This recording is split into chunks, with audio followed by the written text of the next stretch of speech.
Right. Hopefully that wasn't too loud. I'm sorry y'all for y'all who might have had headphones in. What's going on, y'all? It's your boy Coach Dave. You know what I'm saying? All right, okay. Basically, all right, yes. Doing the whole Coach Prime thing. All right, just look. All right, but anyway, but I have coach that I do coach as well. All right, so I'm gonna break this down quickly. I did a video. It's supposed to be controversial. I wanted everybody to listen to get shocked and appalled and really think outside the box. It said Deion Sanders potentially lost $1 billion by leaving Jackson State. I absolutely stand by that. In our lifetime, in recent history, we have seen Kim Kardashian make $1 billion just off of you turning fame into a product line. Rihanna did the same thing. Kanye did the same thing. Jay-Z did the same thing multiple ways. Jordan did the same thing with shoes. Do see multiple people turn fame into $1 billion, and it's absolutely Deion Sanders is one of those people that could have done it off the field with the unique situation of being in a being a superstar, one of the biggest superstars in the history of sports, going to a black college. That made everybody want to support him. Now he's just another coach. He's still at Deion now. Don't get me wrong. Now he's still the man, but he's a former athlete who's coaching at a Division I school. There's nothing really special about that. That's he's just another coach now. So whereas before you had the support of everybody. Now I'm gonna read my two comments and make this good and short. These are the two comments I put on the video. All right, so let Coach Dave break it down for you real quick. All right, here you go. Number one, I wish Coach Prime the best, but he lost he lost a lot of black folks with this move. Not all, of course, not all, but he lost a lot. So if you lost 20% of what, 40 million, that's still a good amount. 40% of 40 million, that's still a lot.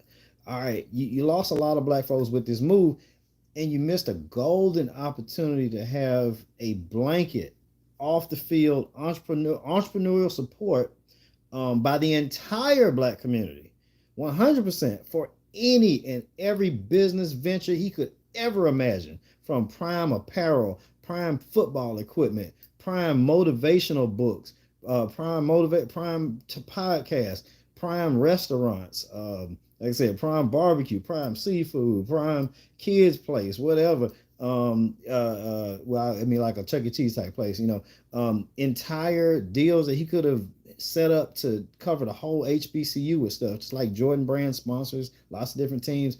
Prime Athletics deal with a big company, could have sponsored the whole HBCU, and he would got paid off of it. Training camps, fitness, all of that stuff. More corporate sponsors, more commercials, higher speaking fees, which all very well, more real estate. You could have bought up Jackson. It's going to be gentrified at some point. You could buy it up. You know what I'm saying now. But the best thing for him would have been to work his way over to FAMU, going back to Tallahassee. Going back home to Florida. You know what I'm saying? Got so much love. You would have made millions and millions and millions of dollars, and then Jackson State should have raised $10 million a year to secure his salary, paid him $10 million a year by getting $1 million from 10 celebrities. You could have easily done that. You definitely could have got some of the same ones that was coming. Your Rick Ross, your Jay-Z, all them, your Diddy, so forth and so on. They could have did that. That was easily done. They would have gave him $10 million a year. That way he wouldn't have to go nowhere. They didn't think outside the box either. But anyway, last comment, trying to keep this short. It's way bigger than Coach Prime. All right. I completely understand why most black people think there was absolutely nothing wrong with Deion Sanders' decision, and that's fine. But we have to understand why. It's because of 90% thinking. 90% of us were born in the 90% way of thinking. We live that way, and what it is if you look up the EBSI cash flow quadrants from Robert Kiyosaki, then you'll see the 90% of the people in the world own and control about 10% of the world. The other 10% of the people in the world are the ones that actually control 90% of the world. The way that you think, it puts you on either side of that. If you think that paychecks, if you value paychecks and immediate compensation, that puts you on the 90% side of the world that only controls 10% of the power in the world. But if you think the way I'm talking about, where I said within 10 years, he could have helped black college sports get to the level of Division I. In football, it's actually easier to do it in basketball, but he could have done it in 10 years and brought us to that same level. And he could have probably made $1 billion in the process through all the money he would have made off the court, because so many people would want to support him because of that. Now where he's going, ain't nobody trying to rock, ain't nobody going up there in that snow like that for real, for real. They might, some maybe, not most. But basically like the 10% type of thinking that I'm talking about is what I'm representing, the side I'm representing. We understand anything can change. Can you put HBCU sports with on the same level as Division I sports? Absolutely. It's the same kids. They from the same neighborhoods. All they doing is just choosing to go to different schools. It's the same athletes, the same ones. All you gotta do is to put them on this team instead of that team. It ain't rocket science. All you gotta do is figure out how to get them over there. Deion figured a way. He opened the door. He was a trailblazer. He showed us how to get it done. So we need more celebrity coaches at black colleges to get the top recruits, to build the top teams, be able to play against D1 schools. It ain't rocket science at this point. Deion did do that. He was a groundbreaker, a trailblazer. He will go down in history for that. But if he would have stayed 10, 15 years, he could have seen it really transpire and actually made more money in the HBCU system off the field than he was getting paid in a paycheck where at a school where if you lose, you get fired. You know, in D1, you lose, you get fired. Black college, you get, man, he would have been there when he was ready to go. Anyway, and what I said was like, you got to understand the people, the side that I'm representing the 10% way of thinking side. And you got to understand, we don't mean any harm. It's just that the people that believe, yes, we were absolutely on the way to changing the whole entire playing field. We believe, we know anything is possible in this world because last 10, 20, 50, 100 years, everything has changed. 10 years, things have changed completely. So we know we're the 10% side. We're saying everything is possible. 90% side saying, I don't know, man. Just get what you can get, man. You know what I'm saying? They're going to pay you, man. Hey, you know, do what you got to do. But like I said, I already explained why he's actually losing money, because you're losing support. That support is worth hundreds of millions of dollars, not $5 million. So let's just all understand on both sides of the issue, both sides of the argument. Let's all try to understand one another.